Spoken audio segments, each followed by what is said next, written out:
Parliament ఎన్నికలు ఆ ఎన్నికలకు సంబంధించి ప్రధాన పార్టీలన్నీ హోరాహోరీగా ప్రచారంలో ఉన్నాయి.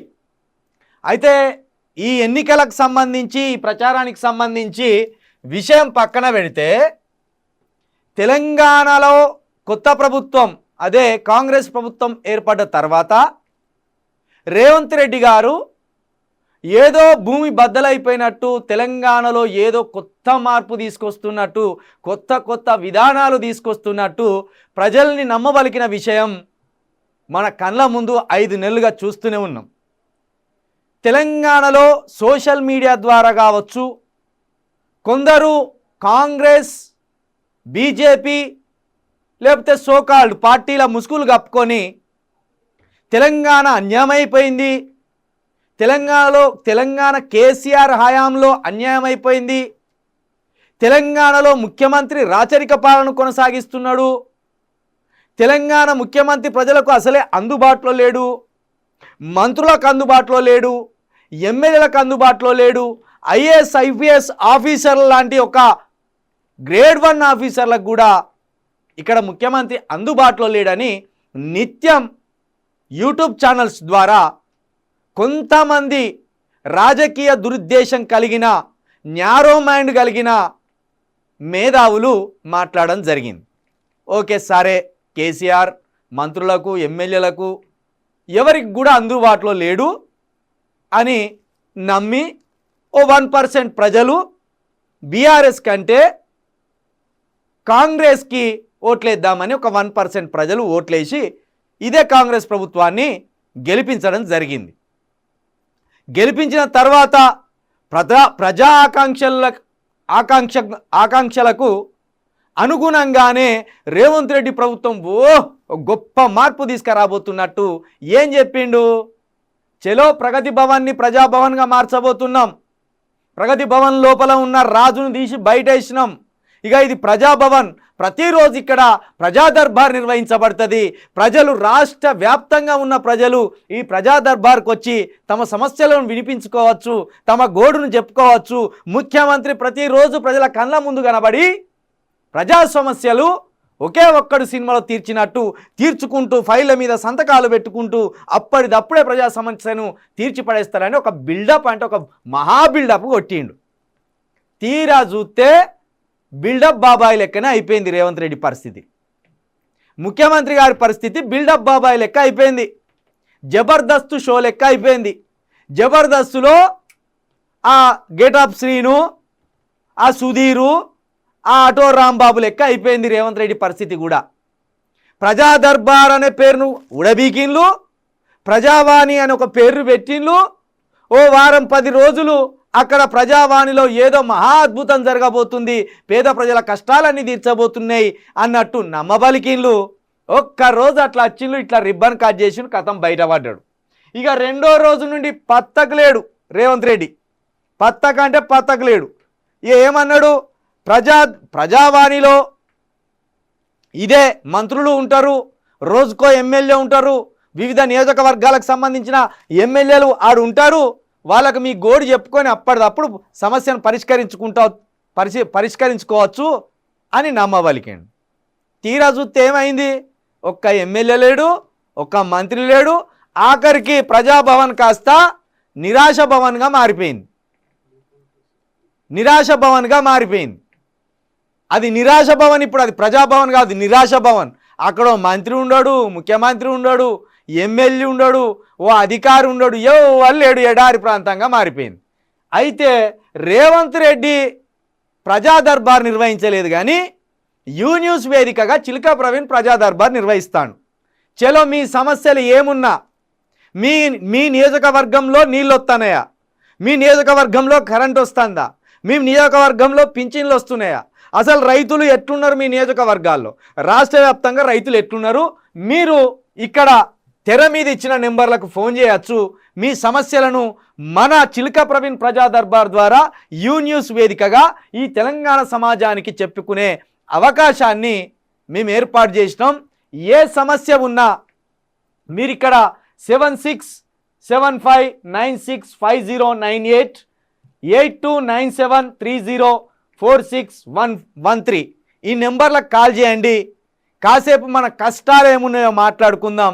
మన కష్టాలు ఒకవేళ మా ద్వారా తీర్చగలిగేంత శక్తి మాకుంటే దీన్ని ప్రభుత్వం మీద ఒత్తిడి పెట్టి, అధికారుల మీద ఒత్తిడి పెట్టి పరిష్కరించే అవకాశాన్ని కూడా ఒకవేళ చేసే ప్రయత్నం చేద్దాం.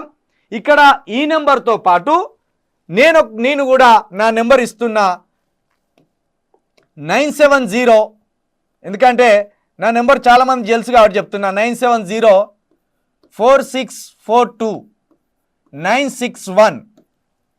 ఈ నెంబర్కి కూడా మీరు ఇప్పుడు లైవ్లో కాల్ చేయొచ్చు.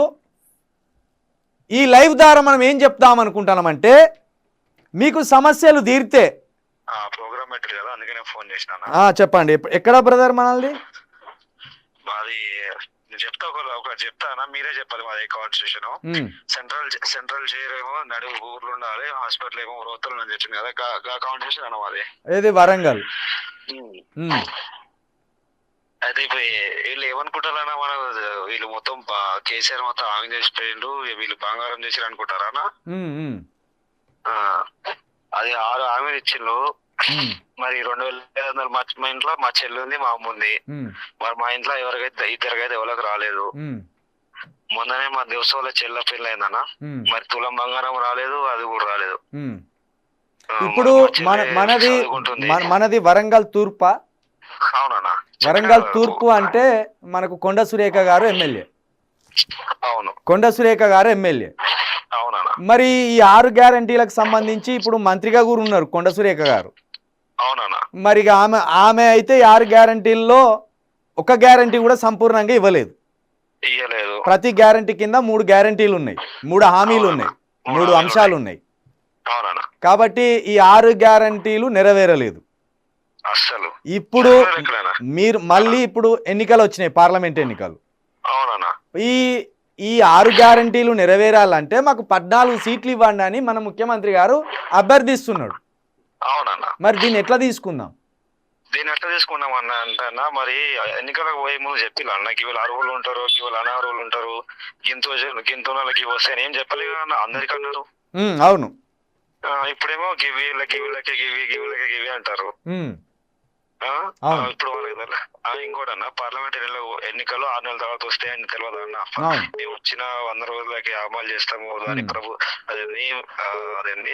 గవర్నమెంట్ అఫీషియల్ చేస్తాము, దానికి ప్రభుత్వ గ్యారంటీ ఇస్తామని చెప్పిన మరి అవన్నీ తెలియదా? అయితే ఇంకొకటి మిత్రమా, ఇక్కడ మనం మాట్లాడుకోవాల్సింది, 5 నెలలు గడిచింది కదా, ఇప్పుడు 3వ తారీఖు వస్తే 5 నెలలు గడిచినట్టు. ఈ 5 నెలల్లో గత పాలన మంచిగున్నదా, ఈ పాలన మంచిగున్నదా?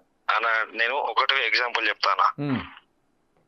తెలంగాణ వచ్చినప్పుడు నేను స్టూడెంట్ అన్న, 2014 నేను స్టూడెంట్ ని. అప్పుడు నేను మా ఇంటికాడ నీళ్ళు ఎత్తుకొచ్చుకునేదన్న, బిందెలు పట్టుకొని. ఎక్కడికి ఎత్తుకొచ్చుకునేటువంటివి? అంటే ఇక్కడ ఉంటాయి కన్నా గల్లీకి నల్ల పెడతారు, సర్కార్ నల్ల అంటాం మనం. ఓకే, ట్యాంకులు అంటాం. మా సైడ్ ట్యాంక్ కాడ ఒక ట్యాంక్ కట్టి దానికి 4 నల్లాలు పెడతారు, అక్కడ ఎత్తుకొచ్చుకునేదన్న. తర్వాత అది నల్లకైతే నీళ్ళకి ఎటువంటి ప్రాబ్లం లేదు. ఇప్పుడు నేను హైదరాబాద్ లో జాబ్ చేసుకుంటానా. ఇప్పుడు రాత్రి పూట పోయి మా రూమ్ పక్కన గుడి ఉంటది, గాడ తెచ్చుకుంటాను. ఇక మీరు చెప్పాలి, ఇది మళ్ళీ 10 సంవత్సరాలు వెనక పోయినావా అంటావు. ఇక రైట్, ఇది మా పరిస్థితి. ఇది అభివృద్ధి చెందినట్టే కదా మరి. అసలు మామూలు అది అభివృద్ధి చెందాలన్న. ఈ 10 సంవత్సరాలు కేసీఆర్ మొత్తం ఇక చీకట్లు అయితే ఈయన వచ్చి 2-3 నెలలుగా బయట తీసుకొచ్చిండు. అంతేనా? అంటే మనం చీకటి యుగంలోకి వెళ్ళి బయట పడేసిన ఒక సూర్యుడు మన రేవంత్ రెడ్డి అనుకోవచ్చు. అసలు ఈ సూర్యుడు అంటే గుర్తొచ్చింది. ఇంతమందికి ఒక వీడియో చూసిన, ఆమె కడియం కావ్య గారు అన్నారు. ఆమె ఏమన్నారు, సూర్యులో వచ్చిన రేవంత్ రెడ్డి అన్న అని.